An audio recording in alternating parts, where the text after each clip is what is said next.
All right, you guys, I'm gonna show you how to make this. You do not wanna miss this video because this is the best peanut butter and jelly sandwich I have ever had. It's fried and it has protein and it's macro friendly. Before we get too far into this video, if you want more macro friendly recipes, I post tons of that kind of content on this channel, as well as weight loss content, beauty, fashion, kind of everything. So go ahead and subscribe. Like this video if you like what you see, comment on what else you might want to see in the future, and let's go ahead and get into it. So the first thing that I do with this sandwich, and the most important thing, is the protein peanut butter paste. I cannot take credit for this. My husband actually makes these as his peanut butter and jelly sandwiches, and he posted that over on his channel, which I will link that video up here because it's a really good peanut butter and jelly sandwich if you're interested in like a macro friendly sandwich. But I am doing it a little bit different over here. This is a fried PB&J, but we are still making the paste. Now I'm gonna go ahead and start with the protein powder. This is the 1UP Nutrition ISO protein powder in peanut butter cookie. It's only 110 calories, 25 grams of protein per scoop. I'm just making one sandwich here, so I am just going to do half a scoop. Now, I would recommend that when you're making this paste that you actually make a bunch. Just make a huge batch of it, because you can actually use this as a fruit dip. You can use it for like traditional PB&Js, and let's be honest, you're gonna wanna have this PB&J for like multiple days in a row because it's that good. So I'm just gonna do half a scoop of the protein powder.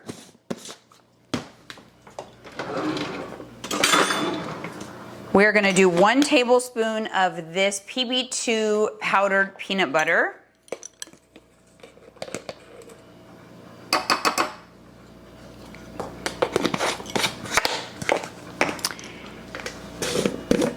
And 1 tablespoon of peanut butter, which is 16 grams. So what I do is I put it on the scale, tare it, and then I take it until it says -16. So then I know I've got exactly 1 tablespoon. And that way, everything on the tablespoon is part of that 16 grams. So this is what we've got going on here. Now, obviously we want to make this into a paste. So I'm just going to use water and a little bit at a time, just kind of like mix it up. So you want to start real slow so that you don't make it too thin. And you're just going to be patient and mix it until it is the consistency that you want for your sandwich.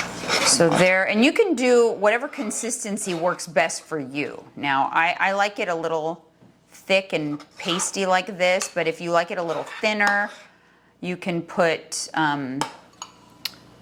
more water, or if you like it thicker, less water.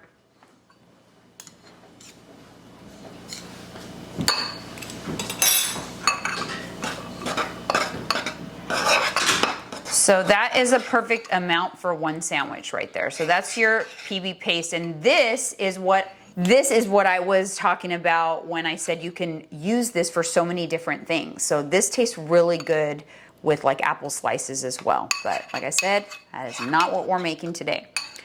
So the next thing we need to do is the butter. So we're gonna do half a serving of butter, so 14 grams. We're gonna melt it. So I'm doing the same thing as with the peanut butter. You tare it and then pull it out till, oh, exactly 14. How about that? And then we're going to put that in the pan and melt it.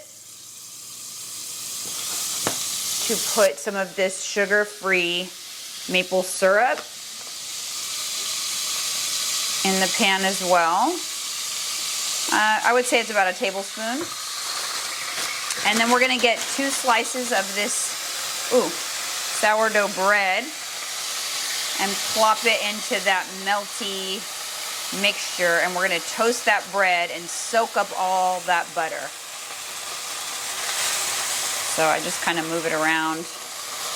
We're gonna soak it all up, and then we're just gonna let that toast nicely. And I'm using sourdough bread. I get this from the bakery of Sprouts. And it's about 130 calories for 55 grams, which is like 2 slices. This is the jam that I use. This is the reduced sugar raspberry preserves from Trader Joe's. You can also use the reduced sugar Smuckers that I like as well, but this one is just the best. It's my favorite.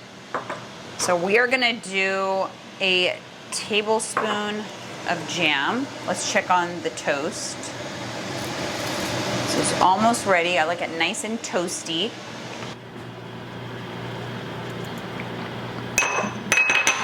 Three teaspoons or so, or a tablespoon of jam. So there is my peanut butter and jelly. Yeah, we've got toast. I actually put the bread into the toaster oven just for like a minute, just to get it nice and crunchy, because it wasn't getting crunchy on the stovetop. But see, it's nice and crunchy. my microphone. Now to assemble. Plate. I'm telling you, you guys, you will never have a PB&J differently again. I don't know. Ooh, this made a lot of peanut butter. I might have like a nice gooey sandwich.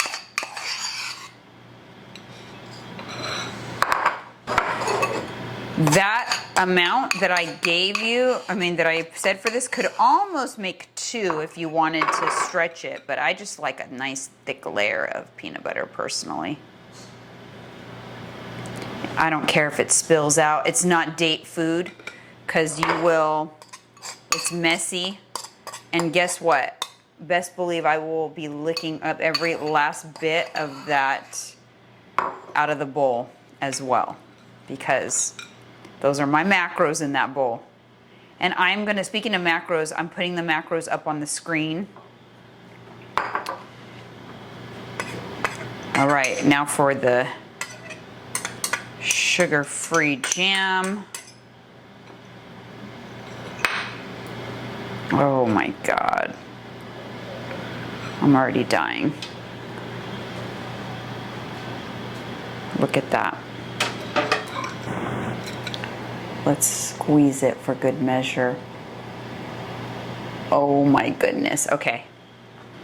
All right, you guys, that's the fried PB&J. This is, the macros are up on the screen. Like I said, you definitely have to try this. It is absolutely delicious. I don't think you'll have a PB&J the same again.